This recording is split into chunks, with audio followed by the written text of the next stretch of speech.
Hey guys! Today I'm going to be answering the questions that I got on my Ask Me Anything video, and here is the first one. Hi Catherine, I have a question.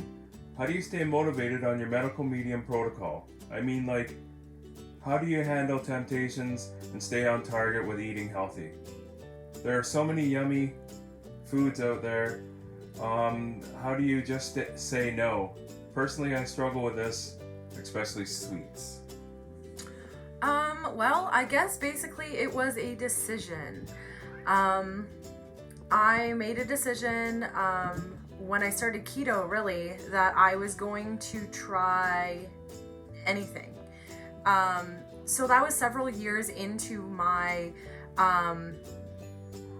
agoraphobia, that I was probably, at year 4 by then. And I really hadn't done anything prior to that for agoraphobia. So I decided that I was gonna try something. Now, I started keto originally for weight loss. It wasn't really, I had heard a couple things about mental stuff, so I was like, okay. But I didn't think it was going to help with that, and it didn't. And then I started to get more symptoms, and I was looking into other things, vitamin therapy and that kind of stuff. So then I fell upon medical medium. How do I stay on target? I made a decision that I was going to try anything and everything in order to change my circumstances. So I just stay on track. Now, I'm not saying that I don't get temptations and I don't get cravings and I don't get all of the things that other people get. I do.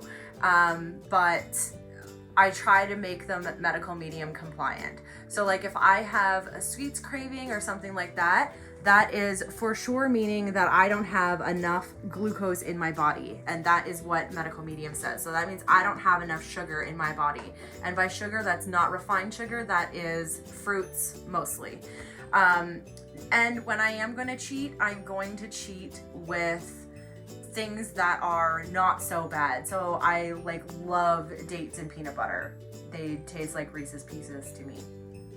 And so I eat that. I also will have fruit, or, I'll bake something that is medical medium compliant or somewhat. It's not something you want to have every day or all the time, but it's definitely something that can get you through some of those cravings. But being motivated to do it, I just made that decision and I just kind of try to stick to it.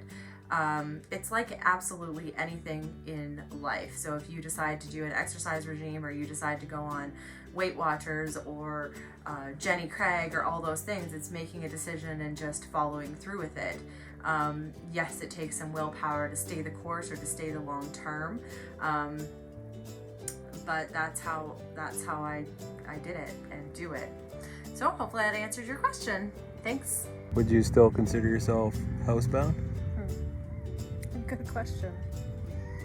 No, but I'm not sure when I consider myself a non-agoraphobic. Like when, how much do you need to do, or do I just consider myself not having it and I just have normal anxiety now?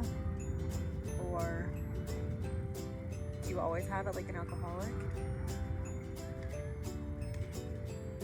I don't know.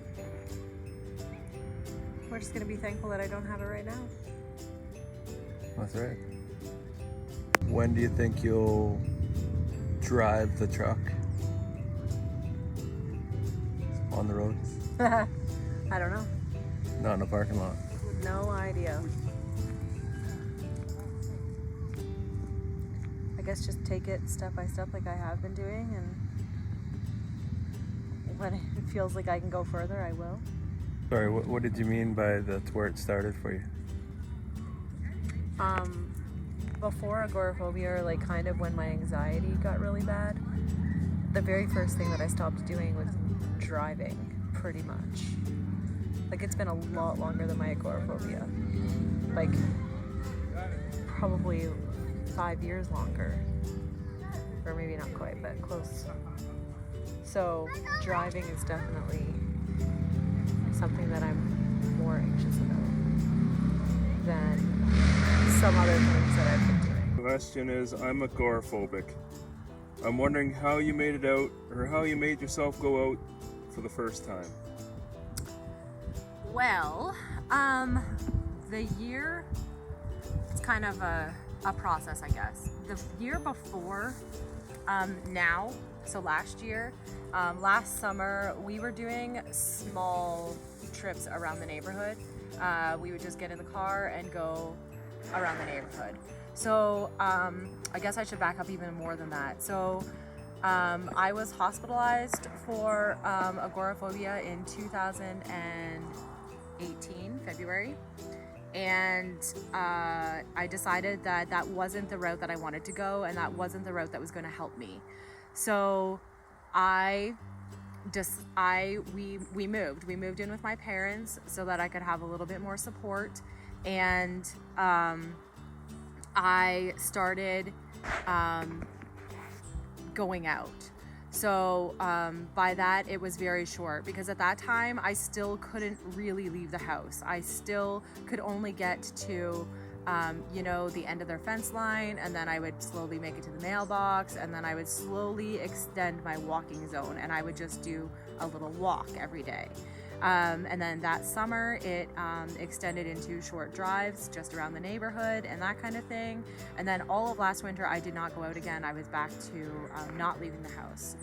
And then we were set to move, and I made that decision that, okay, I was going to try to do more once we moved, and that I have.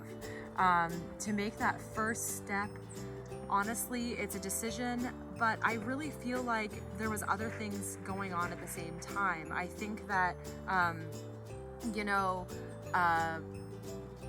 changing my diet and changing my lifestyle and changing my thought patterns and doing meditation and doing yoga and all of it combined was what really set it off. I'm not sure that if I wasn't doing all of those other things that it would have made a difference to actually leave the house. So, and even now I still struggle in certain situations or distances or things like that, as you can see. I'm still trying to expand, but I guess overall it's making that decision to take that step and knowing that you're going to struggle and that the feelings are going to arise and the thoughts are going to arise and the emotions are going to arise, and being okay with that. That's just, it's not that you're failing, it's that doesn't mean that you're failing, it just means that you have to work through those moments. Hopefully that helps you. Thanks for the question.